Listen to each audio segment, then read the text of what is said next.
School से निकलकर रीता तेज कदमों से पैदल ही घर की ओर जा रही थी। आज स्कूल में एक महत्वपूर्ण मीटिंग थी, इसलिए पूरे स्टाफ को छुट्टी के बाद भी रुकना पड़ा। मीटिंग समाप्त होते ही कुछ लोग अपनी स्कूटी पर, कुछ अपनी कारों में जाने लगे। जिन लोगों की बस निकल गई थी, वे दूसरे लोगों से लिफ्ट मांगकर चले गए। केवल रीता ही अकेली खड़ी रह गई। संकोचवश उससे किसी से लिफ्ट मांगते भी न बन पड़ा। देखते देखते स्कूल खाली हो गया। पर्स खोलकर देखा, इतनी दूर जाने के लिए उसमें पर्याप्त रुपए भी नहीं थे जो ऑटो या टैक्सी कर लेती। अंत में वो पैदल ही घर की ओर निकल पड़ी। सड़क पर बेतहाशा भीड़ से स्वयं को बचाती चली जा रही थी कि अचानक उसकी नज़र धीमी गति से बिल्कुल पास से गुजरी एक काले कार पर पड़ी। अंदर से कुछ जानी पहचानी आवाज़ भी सुनाई दी। कोई फोन पर बात करते हुए गाड़ी चला रहा था। जब उसने कार के नंबर पर नजर डाली तो पता चला, अरे यह तो माया दीदी की गाड़ी है। वो सोचने लगी कि गाड़ी तो बहुत धीमी और उसके बिल्कुल करीब से गुजरी, परंतु क्या उस पर चालक की नजर नहीं पड़ी होगी? क्या जानकर अनजान बनने का प्रयास किया? यह सोचकर उसका मन उदास सा हो गया। घर पहुंची तो उसके पति रोहन अभी घर नहीं लौटे थे। उसने जल्दी से कपड़े बदले और चाय बनाने की तैयारी करने लगी। कुछ ही देर बाद ही उसे कॉल बेल सुनाई दी। उसने दरवाजा खोला तो देखा माया दीदी का बेटा अभय मुस्कुराते हुए खड़ा था। रीता की दोनों बड़ी बहनें भी इसी शहर में बड़े बड़े शानदार बंगलों में रहती थी। रीता बहुत प्यार से उसे घर के अंदर ले गई और मुस्कुराते हुए बोली, अभय, आज मौसी की याद कैसे आ गई? अभय बोला, मौसी, मुझे तो मम्मी ने भेजा है। अगले शनिवार को मेरा जन्मदिन भी है और मम्मी पापा की शादी की सालगिरह भी है। आपको उसके लिए निमंत्रण देने आया हूँ। आप और मौसा जी जरूर आना। यह सुनकर रीता के मन को ठेस लगी कि दीदी इसी शहर में ही रहती हैं, स्वयं भी आ सकती थी या एक बार फोन भी कर सकती थी। मन की वेदना मन में ही छिपाए वह अभय को बैठने को कह जल्दी से चाय बनाने किचन में चली गई। सोचने लगी, अभय उसके घर अकेले पहली बार आया है, खातिरदारी तो बनती है। चाय के साथ केवल बिस्किट तो अच्छे नहीं लगेंगे, साथ में ब्रेड पकोड़े भी बना लेती हूँ। महीने का आखिरी सप्ताह था, घर में तेल बेसन भी कम ही थे। उसने जल्दी से अपने सुघड़ हाथों से पकोड़े तलने शुरू कर दिए। पकोड़े तलने की खुशबू पाकर अभय किचन में ही आ गया और बोला, मौसी, आप यह सब क्या करने लग गई हो? मुझे तो देर हो रही है और मैं यह सब तला हुआ कुछ खाता भी नहीं हूँ। बस आप किचन से बाहर आ जाइए, अब मैं चलूंगा। यह सुन रीता केवल चाय का कप लेकर किचन से बाहर आ गई।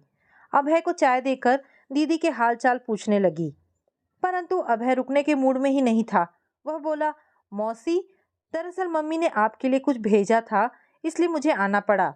वह बाहर जाकर कार से एक बड़ा सा पैकेट निकाल कर ले आया और रीता को देते हुए बोला, ये मम्मी ने आपके लिए साड़ियाँ भिजवाई हैं। उन्होंने यह भी कहलवाया है कि प्रोग्राम के दिन इनमें से ही कोई साड़ी आप पहने। यह सुनकर रीता अपमान से कटकर रह गई। उसने अभय को पैकेट वापस देते हुए कहा कि दीदी को कहना कि उसके पास बहुत सारी साड़ियां हैं, यह पैकेट तुम वापस ले जाओ। अभय पैकेट लेकर जाने लगा तो शिष्टतावश रीता भी उसे छोड़ने उसके साथ बाहर तक चली गई। अभय कार में बैठते हुए बोला, मौसी, अभी कुछ देर पहले शास्त्री रोड पर आप ही आ रही थी ना? मैंने आपको देखा था।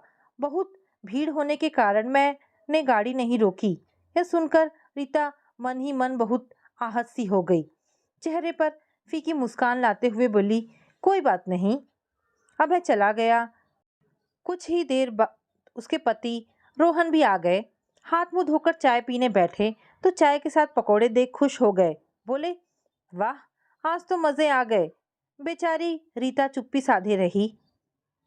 थोड़ी देर बाद उसने पति को माया दीदी के घर से आए निमंत्रण के बारे में बताया और मिथ्या बहाना बनाते हुए बोली, बड़ी दीदी व्यस्तता के कारण स्वयं ना आ सकी। यह सुनकर रोहन बोले, कोई बात नहीं, घर में दो दो कार्यक्रम है, बहुत काम होगा, हम जरूर चलेंगे। रीता को रात भर बेचैनी के कारण नींद नहीं आ रही थी। रोहन थकावट के कारण गहरी नींद में सो गए थे। रीता अतीत की गलियों में भटकने लगी।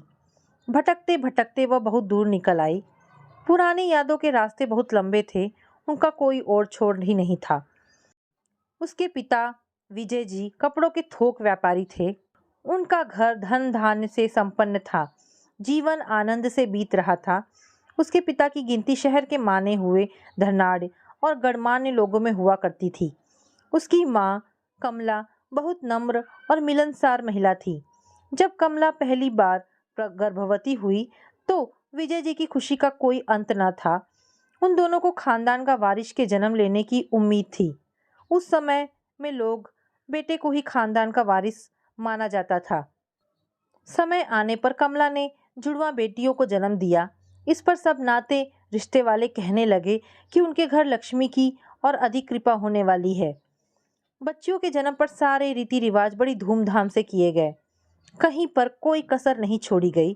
पूरा घर बच्चियों की किलकारियों से गूंजने लगा। बच्चियों का नाम माया और छाया रखा गया। प्रसव के बाद कमला की तबीयत खराब रहने लगी। इलाज शुरू हो गया। बेटे की आस विजय जी के मन को बेचैन किए रखती। उन्हें अपनी अपार धन संपत्ति के वारिस के न होने की चिंता तड़पाती रहती। उधर कमला का स्वास्थ्य दिन प्रतिदिन गिरता ही जा रहा था। घर में सुख सुविधा होते हुए भी दोनों पति पत्नी को बेटा ना होने का दुख सताता रहता। कमला को बीमारी से जूझते हुए 7 साल बीत चुके थे। अचानक 7 साल बाद बीमारी की हालत में ही कमला एक बार फिर गर्भवती हो गई। अब शारीरिक रूप से वह बहुत कमजोर हो चुकी थी। इस हालत में गर्भवती होना और वह भी इतने लंबे अंतराल के बाद खतरे से खाली नहीं था। डॉक्टर ने स्पष्ट शब्दों में कमला और विजय जी को चेतावनी दे दी थी कि माँ या बच्चे किसी की भी जान को खतरा हो सकता है। बेटे की चाहत और ललक ने पति पत्नी ने दोनों का विवेकहीन बना दिया। डॉक्टर के मना करने के बावजूद भी कमला अपनी जान पर खेल गई। खानदान को वारिस फिर नहीं मिला। इस बार कमला ने फिर बेटी को ही जन्म दिया। तीसरी बेटी ही रीता थी। विजय जी और कमला बेटा ना होने के गम में मन ही मन घुलने लगे। रीता अपनी बहनों से 7 साल छोटी थी। बड़ी बहनें रीता को बहुत प्यार और लाड करती थी। बड़ी होने पर उसकी पढ़ाई लिखाई के साथ और सभी बातों का भी ध्यान रखती थी। माया और छाया दोनों ने स्कूल के बाद नामचीन कॉलेजों से पढ़ाई पूरी की। रीता अभी स्कूल में ही थी। समय का पहिया अपनी गति से घूमता रहा। दोनों बेटियों के ग्रेजुएट होते ही विजय जी ने उनके विवाह के लिए वर खोजने आरंभ कर दिए। एक कहावत है, माया को माया मिले कर कर लंबे हाथ। उसी कहावत को चरितार्थ करते हुए उनकी दोनों बड़ी बेटियों के विवाह अमीर घरानों में हो गए। पत्नी कमला के समझाने के बावजूद भी विजय जी ने बेटियों की शादियों में अपने वैभव और शान शौकत का खुलकर प्रदर्शन किया और शादियों में पैसा पानी की तरह बहाया। उनका कहना था कि बिरादरी को पता चलना चाहिए कि शहर के बड़े और अमीर आदमी की बेटियों का विवाह हो रहा है। रीता अभी बहुत छोटी थी, इसलिए उसके विवाह में अभी काफी समय था। कुछ समय बाद ही अचानक उनके परिवार की सुख धन और ऐश्वर्य को किसी की नजर लग गई। एक मनहूस रात को विजय जी को हार्ट अटैक आया और वह बिना कुछ कहे सुने इस दुनिया से चले गए। उनकी पत्नी कमला और तीनों बेटियां गहरे सदमे में डूब गए। कमला एक कम पढ़ी लिखी सीधी साधी महिला थी। उसे अपने पति के व्यवसाय के हिसाब किताब लेन देन के विषय की कोई जानकारी नहीं थी। इस बात का फायदा उनके सगे संबंधियों और अन्य व्यापारियों ने उठाया। जो उनके देनदार थे उन्होंने पैसा लौटाया नहीं और कुछ धूर्त लोगों ने फर्जी कागजात बनवाकर लाखों रुपए का उधार विजय जी के नाम दिखाकर रुपयों का तकाजा करना शुरू कर दिया। जो लोग विजय जी के बेहद करीब माने जाते थे वो भी इस षड्यंत्र में शामिल हो गए। उन्होंने स्वर्गवासी विजय जी के परिवार से मुंह फेर लिया। यहाँ तक बड़े और अमीर घरों में ब्याही उनकी बेटियां और जमाइयों की भी अब नजरें बदल गई। बैंक में रखी जमा पूंजी भी धीरे धीरे घर खर्च में समाप्त होने लगी। रीता अभी पढ़ रही थी। कमला बहुत सोच समझकर घर खर्च करती थी, परंतु जमा पूंजी भी कब तक चलती। घर में आर्थिक तंगी देखकर दोनों बड़ी बेटियां अपनी मां को बंगला बेचकर एक छोटा मकान लेने की सलाह देने लगी। बेचारी कमला मरती क्या ना करती। उसने दिल पर पत्थर रखकर पति का बड़े चाव से बनाया हुआ बंगला बेच दिया। बंगले को बेचकर जो पैसा मिला, उसमें से भी ब्याहता बेटियां अपने पतियों के कहने में आकर अपना हिस्सा मांगने लगीं। बेबस और लाचार कमला को बंगले को बेचने पर मिले पैसे में से बड़ी बेटियों को भी हिस्सा देना पड़ा। अब कमला और रीता दोनों एक छोटे से मकान में शिफ्ट हो गईं। कमला ने बंगला बेच तो दिया, परंतु अपने उस बंगले के बिकने का गम उसने अपने दिल पर लगा लिया। वह गहरे अवसाद में डूब गई। उसने अब बिस्तर पकड़ लिया। रीता ने माँ की तबीयत बिगड़ते देख उन्हें अस्पताल में एडमिट करवा दिया। लंबी बीमारी और अस्पताल के महंगे महंगे खर्च के चलते वो दोनों धीरे धीरे फिर से आर्थिक तंगी से जूझने लगी। दोनों बड़ी बेटियां कभी कभी लोक लाज रखने के लिए अस्पताल में फल या ताकत के टॉनिक लेकर आ जाती थी। दिलासा देने के स्थान पर अपनी माँ को चार बातें और सुनाकर जाती थी। वो हमेशा अपने माता पिता पर खर्चीले और दूरदर्शी न होने का ताना कसती थी।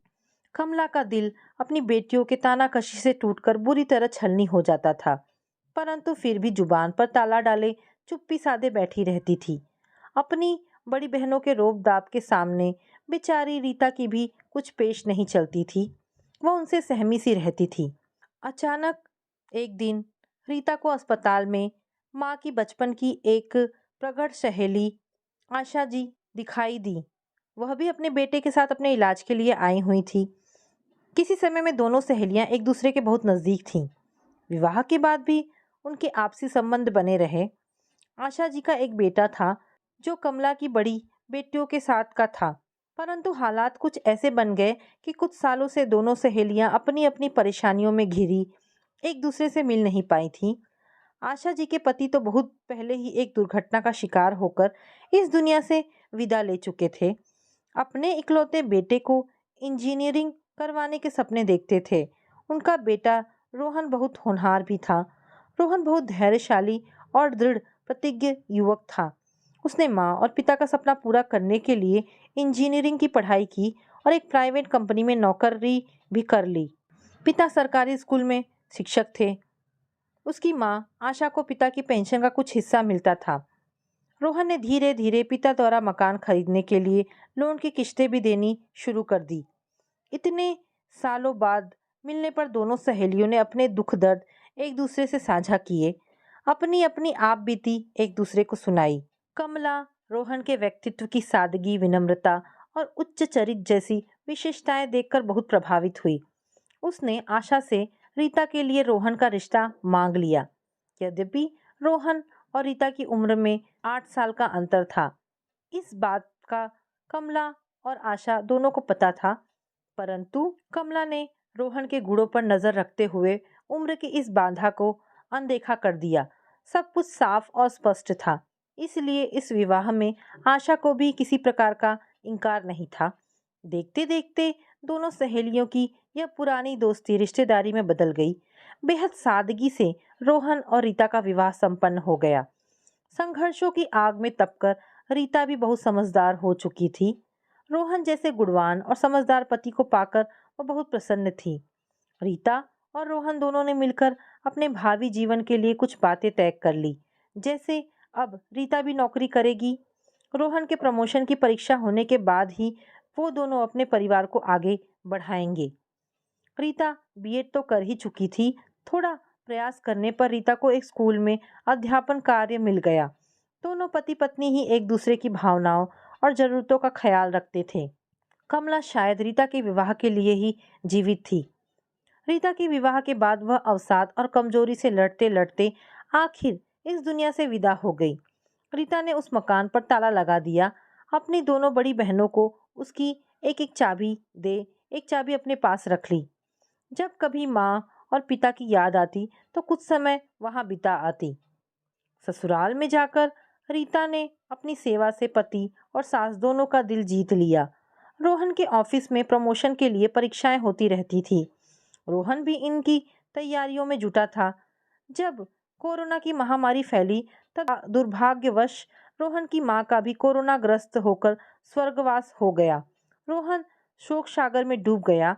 उसकी मां उसे सीनियर मैनेजर बने न देख सकी। यही पीड़ा उसे बार बार तड़पाती, परंतु समय के सामने तो किसी की नहीं चलती। अचानक रोहन पानी पीने उठा। उसने नाइट लैम्प जलाया। उस आहट से रीता को अतीत से खींचकर पुनः वर्तमान में लौटा दिया। अगले सप्ताह दीदी के घर होने वाले कार्यक्रम के लिए उसने तैयारी भी करनी है। उसने अपनी सारी साड़ियों में से 2 सबसे सुंदर साड़ियां निकालकर अलग कर ली। उससे मैचिंग ज्वेलरी भी साथ में ही रख ली। रोहन का सूट भी ड्राई क्लीन करवाने भिजवा दिया। अब कोई विचार से वह असमंजस में पड़ गई। पति से सलाह की उपहार में क्या दिया जाए। रोहन ने सुझाया दीदी के लिए साड़ी और अभय और जीजाजी के लिए सूट कैसा रहेगा। रीता को रोहन का सुझाव और समझदारी पर बहुत नाज हुआ। दोनों ने अपनी अपनी जमा पूंजी में से कुछ रुपए निकाले और बढ़िया सूट और साड़ी खरीदकर पैक करवा दिए। कार्यक्रम के दिन तय समय पर रीता और रोहन कार्यक्रम स्थल पर पहुंचे। एक फार्म हाउस में कार्यक्रम का भव्य आयोजन किया गया था। सजावट भी शानदार थी। ऐसे लग रहा था मानो किसी विवाह का आयोजन हो। इतनी भीड़ में उन्हें बड़ी कठिनाई से माया दीदी और जीजाजी दिखाई दिए। रोहन और रीता ने उन्हें बधाई देते हुए उपहार भी देने लगे तो दीदी बोली, अरे अभी हमारे पास उपहार लेने का समय कहाँ है। उधर एक कमरे में कुछ लोगों को इस काम के लिए बिठा दिया है, वहीं जाकर उपहार दे दो।